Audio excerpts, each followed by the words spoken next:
Welcome to It Takes Two. I'm Blair. I'm Chris. And today we'll be talking about Ready to Love Season 10 Reunion Part 2. Blair, we need to go back to Philly.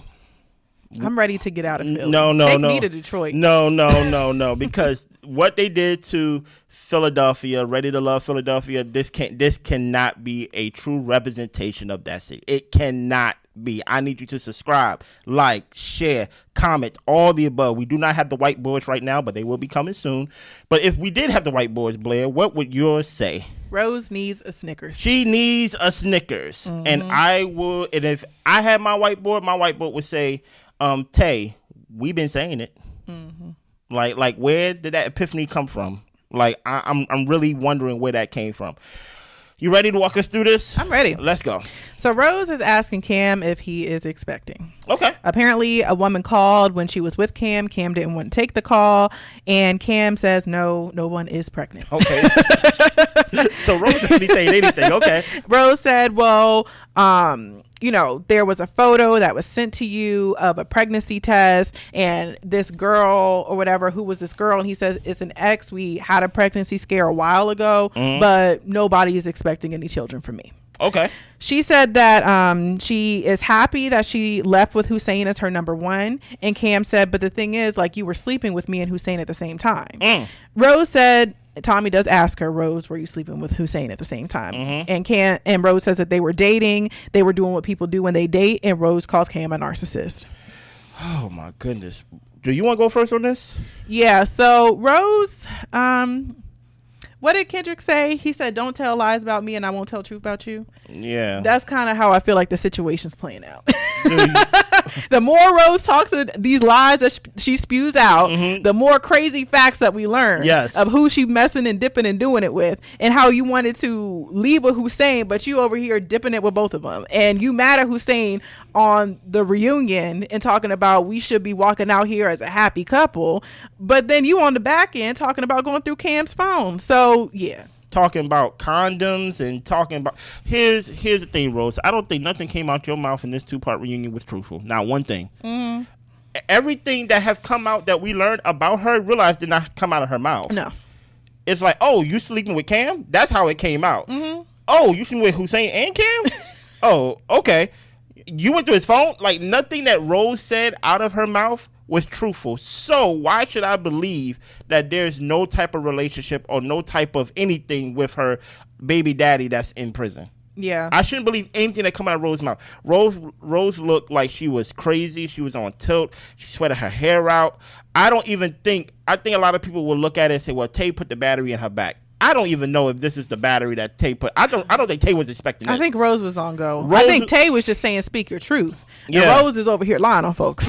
So I don't believe Cam have a kid. I don't believe anything that came out of Rose's mouth. And it just comes off to where when all else fails, just call the person a narcissist and then we just move on, basically.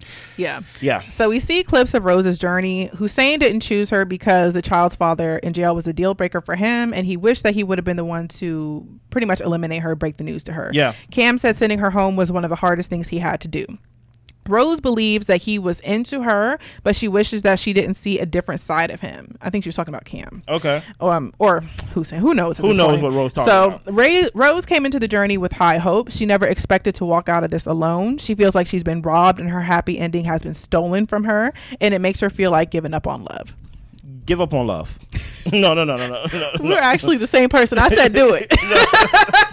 I said go ahead and do it. Go ahead and do it. I mean, because if this is how you gonna act, then we need the streets to be safe. Yeah. Give up on love. Give up on love. Focus on raising a young man that you have now and things like that. I hope y'all have happiness. I wish you success. I wish your son success and like whatever he put his hands to. But we need you off the streets. Cause she over here talking about how loyal of a person she is and all this type of stuff, and I'm just like, you do know you're dating people to get to know them to see if you want to be in a relationship. Like, you're not with anybody right now. Nobody has claimed you as their person and is exclusive with you in order for for this loyalty to take effect. I'm just like, we're kind of a little bit, we got the carriage before the horse right now. Yeah. So yeah, Rose, you're not well, and get well. So we move on to Eddie's journey. We see his journey. Angie and Coley thought that he was here for the right intentions. Rose thought that he was playing the field, and it's been said that he was in a relationship during the process. Eddie said he was not. Stop right there, Rose. And the thing that gets me is, Rose, if you are telling the truth, I need you to have a little bit more fight. She's not telling the truth. And I think that's why I'm just like frustrated, because okay, they're saying that it's not true, and like you have nothing to combat against it. No, it's literally, she says, well, it's been word that Eddie was in a relationship during this process, and then that's what Tommy be like, were you in a relationship, Eddie? And then he says no, and then that's what Rose just be like, mm-hmm. like as in, like, she has no comeback, she has no paper, she has no props. Where's the receipt? There's nothing. She just throwing anything out there in the world. Eddie like to drink, and they just leave it there. It's just like, Rose, just hush. I'm tired of hearing about you right now, Rose. Remember, Rose was this girl that's this Christian girl, the spiritual girl, peace to her man, and all this stuff. Rose, that was a lie. Yeah. You get what I'm saying? Keep going. Coley apologizes for trying to kiss Eddie if it made him feel uncomfortable.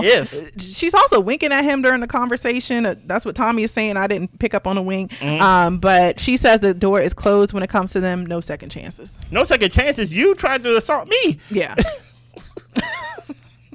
Philly, I'm gonna come back and we go do Ready to Love, okay? Because this was, I don't know why I thought this is my foolery. I was like, part 2 can't get worse than part 1. I was like, there's no way, because we only got to talk about the main couples now, so there's no way we could go back and talk about all the foolery that happened within the city of the show. Part 2 was worse than part 1, in my opinion. So we get to Kiara and Jay's journey. Yeah. Kiara was frustrated because they established boundaries, talking about their trip and the thing that happened with Sahara, and he crossed the boundaries. Sahara said it was always Kiara, and Tommy is over here trying to ask her, like, okay, so then if it was always her, then why were you talking to Jay? And Sahara said, because he was my connection, so I'm going to try to talk to my connection. I feel like Tommy was a little off his mark at times, because I'm just like, what do you mean if it was, like, Sahara can talk to whoever she wants to talk to. Yeah. But the issue was that Kiara didn't even know that Sahara was an option for Jay. Like, he didn't communicate that with her at all. So her seeing that completely threw her off. Yeah. But Jay says she knows I'm a flirt. She knows what type of guy that I am. But he was trying not to be that person. So they are no longer together. Wow. He asked her for a week to decompress after the show, and then he spent it into asking for a month to decompress. Okay. She wanted to go out on dates and stuff. And Jay said that she thought that we would go out every day. He gets more fulfillment from laying up, talking about their future. Her fulfillment was going out to eat. And Tommy said that he has to make sure that, he has to take his wife out and, pour into their relationship. But Kiara thinks a month of doing everything he wants to do, which is pretty much just laying up in the house all month, is not fair to her. She thinks that he's not a good guy for her, but he would be a good guy for somebody else. And maybe she requires more than he can give. So she moved on, and she has another man now. Yeah. And they go to the back. When Jay goes to the back and all that stuff, and they basically checking up on Jay, like, you all good, man? And he's like, man, I ain't worried about that. You know how many girls I got on my line and things of that nature? Yeah. And I was like, oh, yeah, this Philly right here. I said, oh, yeah, this is a Philly Negro right here. Okay. Now, here's my thing about this. The reason why they're not together and things of that nature. I'm 100% on Kiara's side. Oh, for sure. Right. Like, okay, you need a week off. Okay, well, no. Like, I don't understand that. And then that turned into a month of PTO. First of all, the whole point, not PTO on your relationship.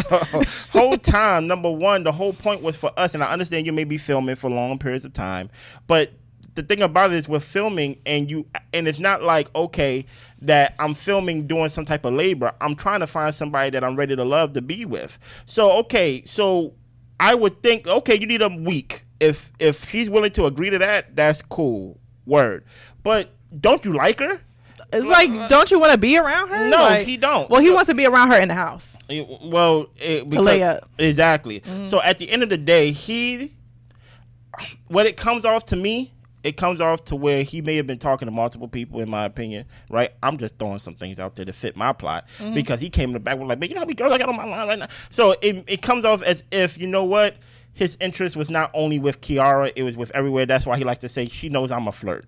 Yeah. So he probably, during the time while he was having his week to a month of PTO off with her, he probably was out flirting with other people. Yeah, I can totally imagine that. And I'm glad that Kiara didn't stick around to try to figure out what was going on. Move on, find yourself somebody else. Yes.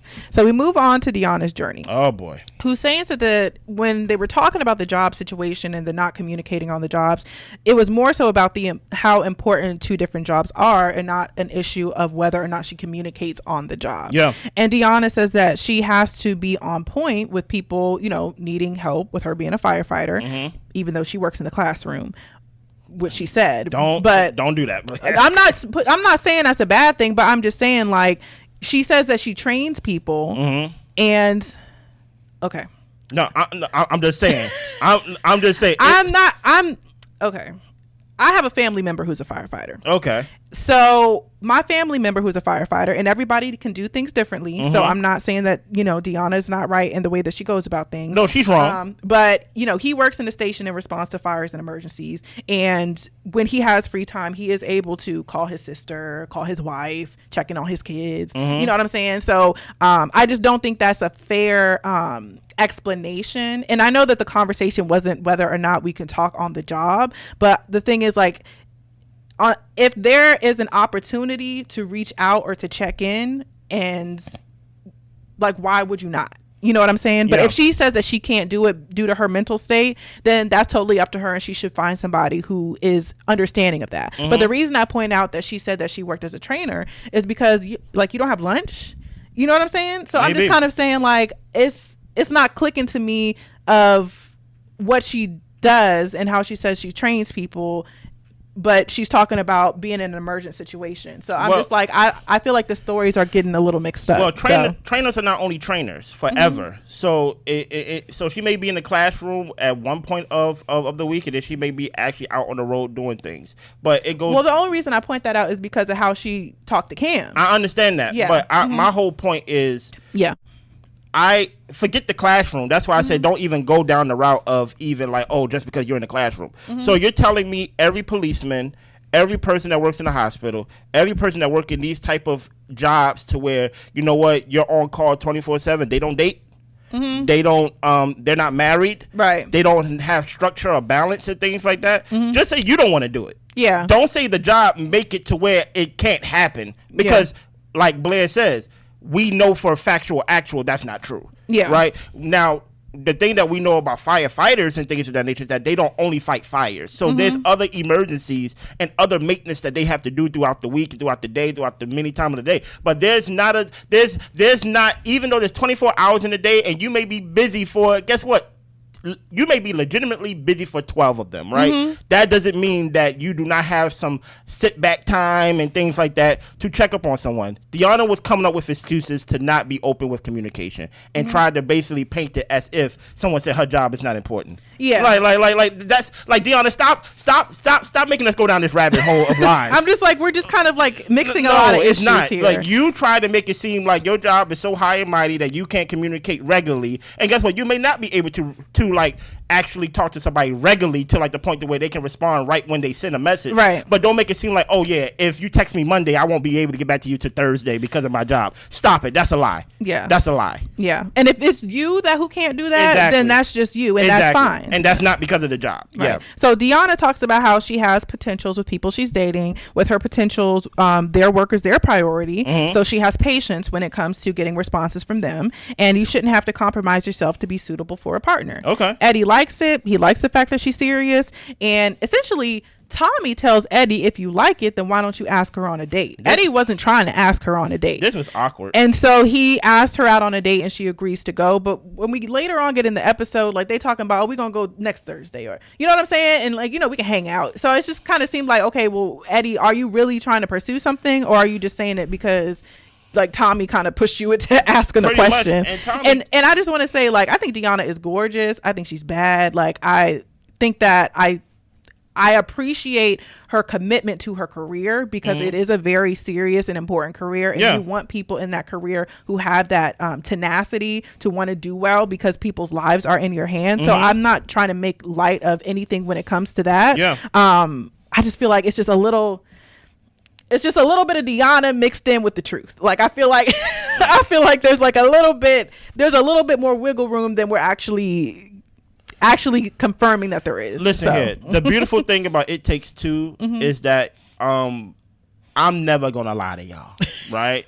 I will lie for you before I lie to you, right? Let's go all the way back. Well, first of all, let me address that Tommy thing that, like you said, okay. Tommy, your job is to be host, not matchmaker. He talk about he gonna call and make sure that this work on Thursday because something got to work with Philly. It's not gonna work, right?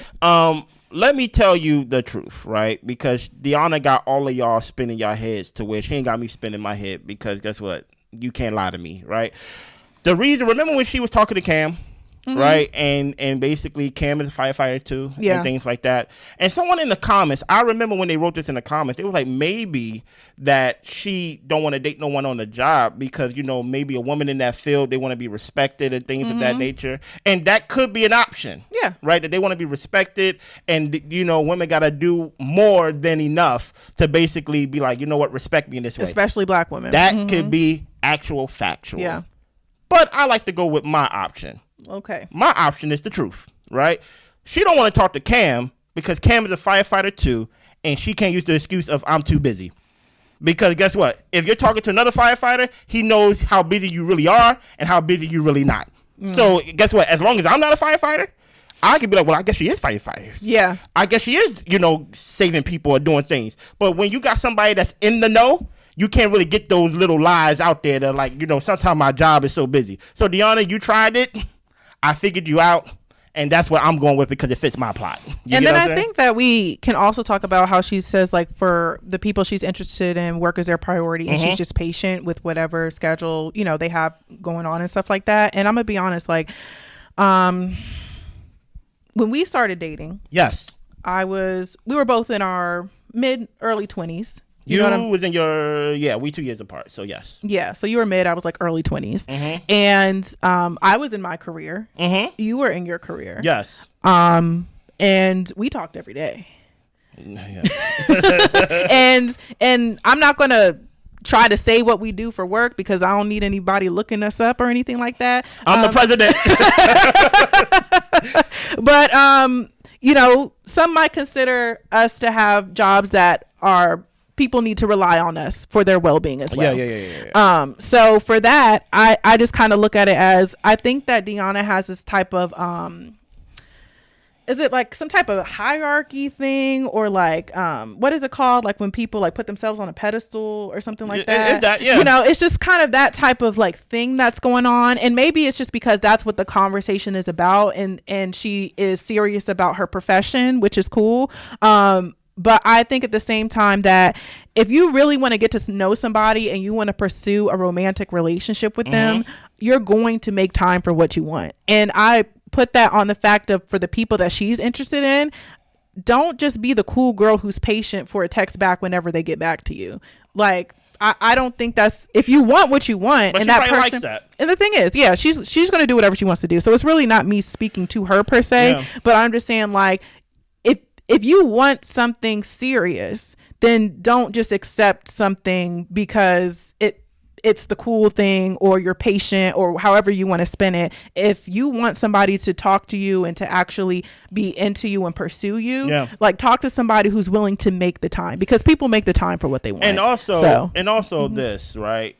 Trust me, it doesn't get better later on in the review when it comes to Philly. But I would say there are people out there who wants to be in relationship and they want to be completely the same, right? I'm not gonna lie to y'all. When you're in a relationship or you get in a serious relationship, you're going to change because you're dealing with another human. So I think she is trying to get the best of both worlds dating, of actually being in a relationship to where she can have some type of interest and someone can have interest in her. But at the same time, I can kind of do what I want. I can kind of set my schedule, whatever I want, because they focus on their job. I focus on my job. But it's not going to go any further unless somebody going to have to bend to something. Right. But my thing is, she may just like the way it is right now, and I have no problem with that. Yeah, whatever she wants to do, this is fine. Yeah. So we move on to Shanice's journey.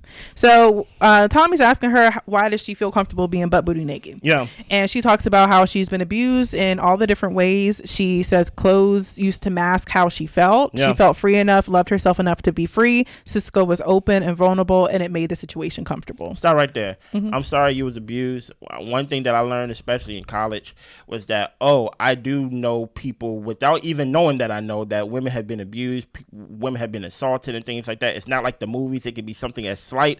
You will come across somebody that you know that has been abused and assaulted, and I'm sorry that happened to you, Chenise. That's no excuse for you to be naked on national television. Mm-hmm. No, I'm sorry. Like you could have wore a bikini. You could have wore like I understand. Like, these are two independent things that we're trying to put together and things of that nature. That's all I'm gonna say. Yeah. It just came across unnecessary. Yeah, it just, because he had his shorts on. We're on OWN. I don't know. Yeah, it's just like I'm like, maybe if you're doing your own thing on your own time. Cisco's not the only one seeing that. I know. Like do you get what I'm saying? So that's why I'm like, I can empathize with you with your abuse and you feeling like you need to be free, but at the same time, like, you got clothes on now. I understand. We're doing a show. We have a production. Exactly. We have viewers to watch it. It's not necessary to be naked. You're not a nudist, right? Or you are. She says she is. Oh well, excuse me. Well, you got clothes on now. Yeah, that's all I'm gonna say. So Tae thinks it's hard to be told that you are someone's number one choice, but he's writing his name on another woman's boob. Okay. And Cisco says we all went on dates, but Tae didn't have no dates like that. Fritz felt like Chenise was transparent with him, so he really wasn't bothered by the date situation. Also, he's polyester. Allegedly. And apparently all the Philly guys are allegedly for some reason, but okay. Chenise felt Fritz treated people well, and he showed that he had good character. He didn't treat Sahar well. Too much Chenise and Fritz for me. Yeah. So we get to Tae and Cisco's journey. Mm-hmm. This is what I really wanted to see. Oh, okay. So we learned they're not together. What? Tae was conflicted about the stability issue. She wants someone who's a little bit more put together, and she said that she would try. She did try, and she probably did sabotage the situation because she couldn't be patient. Okay. She asked him about how he ended up getting into his current situation, and she learned that he would quit multiple jobs in order to pursue modeling, and she wondered if he would continue to quit jobs to pursue what he wants, and she would have to hold everything down. Yes. Now Deonna's in the back explaining to Eddie why Tae is making sense. Because Eddie back there like, yo, just give him a shot. You know what I mean? Yeah. And Deonna tells him you shouldn't be looking for a relationship in that situation. You should be focused on getting out the gutter. 100% A+, facts. I don't even know why they chose him, for real. Yeah. Cisco said that she made a comment that it gives that he mooches off women. Well, I'm not mad at her saying that. Well, I'm not saying that's factual actual. I'm not saying it's factual, but I'm not mad she said it. I mean, why? It gives. But it gives that. But my thing is, did he mooch off of you? You can't say that if he didn't mooch off of you. He says he works and he pays his bills. Okay. So my thing is, if you never had to pay anything or give up anything, I don't think you should use that as your personal testimony. That's all I'm gonna say. Yeah, so Tae just wants what she wants. She's like, is it so bad that she wants what she wants? But there's no repairing the situation. Cisco said that she has been moved on. And the thing is, the ladies in the back, the way that Tae was talking, it sounded like she was trying to, like, I'm not going to say convince Tommy, or just kind of being like, is it so bad that, like, I don't want to settle for this? It wasn't as though she was very confident in the fact that this isn't going to work for me and it's over. So the ladies in the back were just trying to, have her back and support her in the fact that be strong in your decision. And I think that Tae should be. I mean, we all said it. I mean, yeah, and I said it. And that's why I give Tae no credit. Mm-hmm. I give Tae zero credit, right? Listen here. Throughout this process, Tae, you have shown yourself to make a bad decision throughout this whole, which episode was this? 13, 14? I think? 14, I think. 14 episodes. So this is 12 episodes of in-season bad decisions. You had a chance to actually choose somebody to where Cisco's situation didn't change at all. He didn't deceive you in any way. So that's why I'm not really in the whole making Cisco look like the bad guy. He was a bad decision, but Cisco haven't changed. This is who he's been since episode 1. Yeah. And you chose him. And now to come on the show and say, you know what's the problem in our relationship? Stability. Yeah. I'd be like, the same guy whose problem stability was the same problem in episode 1 is now a problem in episode 12. It just came off as if you wasn't very transparent with your whole decision-making process, Tay. That you was blinded maybe by the muscles and maybe by the height and things like that. So I'm not going to jump on Cisco's back the way that Deona is telling the truth, talking about, hey, you shouldn't be doing this. You need to get yourself out the gutter, because at the end of the day, we said that in episode 1. You know what I mean? But at the same time, Tay, you don't get no applause by choosing yourself eventually when nothing in Cisco's situation changed. The only thing that we probably learned different is that he just randomly be quitting jobs. That's something that I'm like, okay, Cisco, why are you randomly quitting jobs? Like you need to have a job while still pursuing your dreams and things of that nature. But it just comes off as if like you don't have no type of like, what's the word? It comes off as if you're impulsive to where it's like you really don't have a plan, except for the big plan of maybe one day I get to live my dream. But you need to have little plans in between. Like I need to hold a job and things like that. But like Cisco said, his process, he's not mooching off no one. He still paid all his bills. But Tay, at the end of the day, Cisco been the same Cisco since episode 1. Yeah. And the reason I will give Tay, a couple of claps is because... A couple of claps? Yeah. Is because women... some women will find themselves in a situation and stay for decades. Okay. So the fact that she, even though her picker was doing a weird thing at first. Yes, it was. She ended up getting up out that situation, and I'm happy that she did sooner rather than later, especially because she wants to be married. She wants to have kids. She wants to try before a certain age. And it's no point putting your life on hold till somebody gets their feet underneath them and they like 45, 50 years old. I know he's not 50, y'all. Yeah. But I think that Cisco, I think it's good that he wants to pursue his dreams and his aspirations. But the fact that you're so quick to quit a job, and Tay is a high earner, I just feel like she would be putting herself in a bad situation if she was to try to see if you could hold down a job. Yeah. Like why am I trying to see that? If you've told me this is what you've done in the past, this is your situation, the fact that you telling me that you need to be with a woman for them to put some fire up underneath you, that does not sound fun. Weird. That does not sound good to me. Yeah. So next season will be in Detroit. At the end, they kind of go through the couples who are together, which is not any of the couples who actually like ended together. Yeah. But we talked to Shanice and Fritz.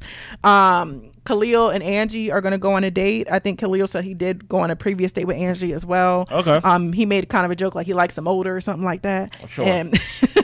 And then with Deona and Eddie, they talking about they're going out next Thursday. Tommy's going to make sure they go out next Thursday. So yeah, overall, it was a season. Let's move on. After we get done in Detroit, we're going to be in Detroit. We need to circle back to Philadelphia, right? Because this was trash TV. And I want y'all to be represented correctly. Anything else? That's all I got. We need you to subscribe, like, share, comment, all the above. We see y'all. Bye.